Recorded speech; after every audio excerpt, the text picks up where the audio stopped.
Quarter റോഡിൽ കടലിന് അഭിമുഖമായി സ്ഥിതി ചെയ്യുന്ന ഒരു വലിയ ബംഗ്ലാവ്. സിനിമാ താരങ്ങൾ സ്വന്തമാക്കിയതോടെ ആ വസതിക്ക് പ്രശസ്തിയും ആരാധകരും കൂടി വന്നു. പ്രശസ്തിയുടെ കൊടുമുടിയിൽ നിന്ന് ആ ബംഗ്ലാവ് സ്വന്തമാക്കിയ ബോളിവുഡ് താരങ്ങളുടെ ജീവിതം തകർത്തത് ആ ഇരുനില കെട്ടിടമാണ്. ആ വീട്ടിൽ താമസിച്ചവരെല്ലാം ജീവിതത്തിൽ പരാജയപ്പെട്ടു. അവരുടെ ജീവിതത്തിൽ ബാക്കി വന്നത് നഷ്ടങ്ങളുടെ കണക്കുകൾ മാത്രമാണ്. ബോളിവുഡ് സൂപ്പർ താരങ്ങളുടെ താരപ്രഭ കെടുത്തിയ ആ പ്രേതഭവനത്തെക്കുറിച്ചാണ് ഇന്ന് പറയുന്നത്. താമസിക്കുന്ന വീട് നമ്മുടെ ജീവിതത്തിൽ പ്രശ്നങ്ങൾ ഉണ്ടാക്കുമെന്ന് നിങ്ങൾ വിശ്വസിക്കുന്നുണ്ടോ? താമസിച്ച വീട് കാരണം എന്തെങ്കിലും പ്രശ്നങ്ങൾ നിങ്ങളെയും അലട്ടിയിട്ടുണ്ടോ? നിങ്ങളുടെ ഉത്തരം എന്തുതന്നെ ആയാലും കമന്റ് ബോക്സിൽ എഴുതൂ. അപ്പൊ നമുക്ക് നേരെ വീഡിയോയിലേക്ക് പോകാം. ഷാറൂഖ് ഖാന്റെ മന്നത്ത് എന്ന വീടും അമിതാഭ് ബച്ചന്റെ ജൽസയും ഒക്കെ താരങ്ങളെ പോലെ തന്നെ ആരാധകർക്കിടയിൽ പ്രശസ്തമാണ്. താരങ്ങളോടുള്ള ആരാധന തന്നെയാണ് ഇവരുടെ വീടുകളോടുള്ള സ്നേഹത്തിനും ആധാരം. ഈ വീടുകൾ കാണാനായി മാത്രം നിരവധി പേർ മുംബൈയിൽ എത്താറുമുണ്ട്. ഇത് ബോളിവുഡിലെ മാത്രം സ്ഥിതിവിശേഷമാണെന്ന് തോന്നുന്നില്ല. കാരണം മലയാളത്തിലും ഇപ്പോഴിത് സർവ്വസാധാരണമാണ്. മമ്മൂട്ടിയുടെയും മോഹൻലാലിന്റെയും ഒക്കെ വീടിന് മുന്നിൽ നിന്ന് ആരാധകരെടുക്കുന്ന ചിത്രങ്ങൾ സമൂഹ മാധ്യമങ്ങളിൽ വലിയ സ്വീകാര്യതയും ലഭിക്കാറുണ്ട്.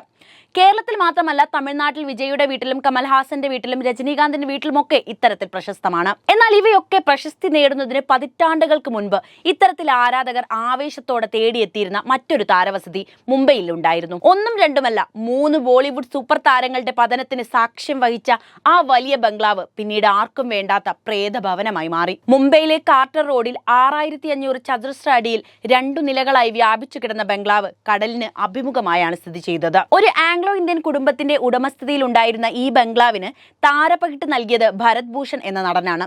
1950കളിലാണ് അക്കാലത്തെ ഏറ്റവും മികച്ച നടന്മാരിൽ ഒരാളായ ഭരത് ഭൂഷൺ ഈ ബംഗ്ലാവ് സ്വന്തമാക്കുന്നത്. താരപദവിയുടെ കൊടുമുടിയിൽ നിൽക്കുന്ന കാലത്താണ് അദ്ദേഹം ഈ ബംഗ്ലാവ് സ്വന്തമാക്കിയത്.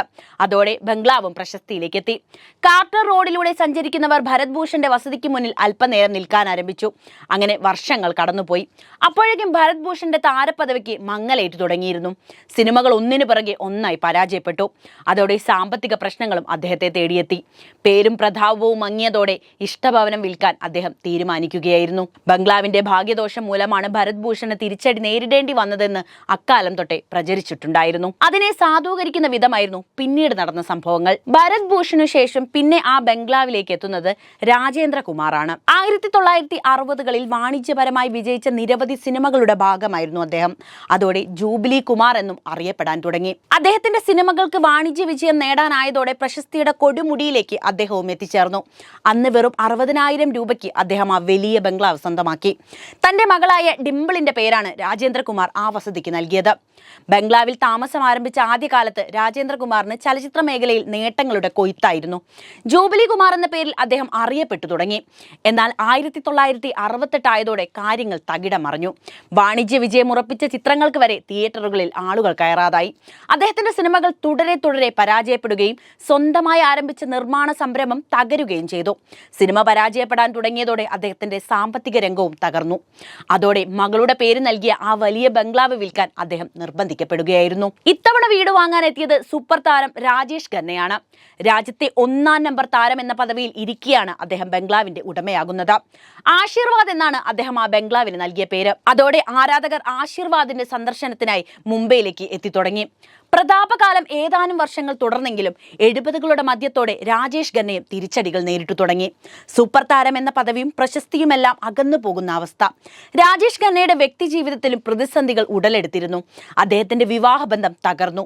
കരിയറിന്റെ അവസാന കാലത്ത് രാജേഷ് ഖന്ന തനിച്ചാണ് ആശീർവാദിൽ ജീവിച്ചത്.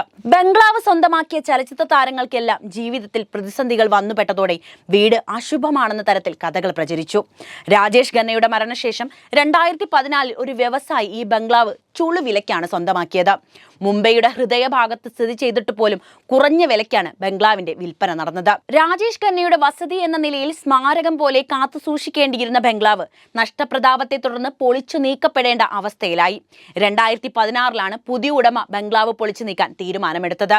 രാശിയില്ലാത്ത വീട് എന്ന് പേര് കേട്ട ബംഗ്ലാവ് പൊളിച്ചു നീക്കി അതേ സ്ഥലത്ത് പുതിയ ഒരു ബഹുനില കെട്ടിടം അദ്ദേഹം നിർമ്മിക്കുകയും ചെയ്തു. ഭാഗ്യവാന്മാരെ ഭാഗ്യദോഷികളാക്കി മാറ്റിയ ആ ബംഗ്ലാവ് ഇന്ന് അവിടെയില്ല.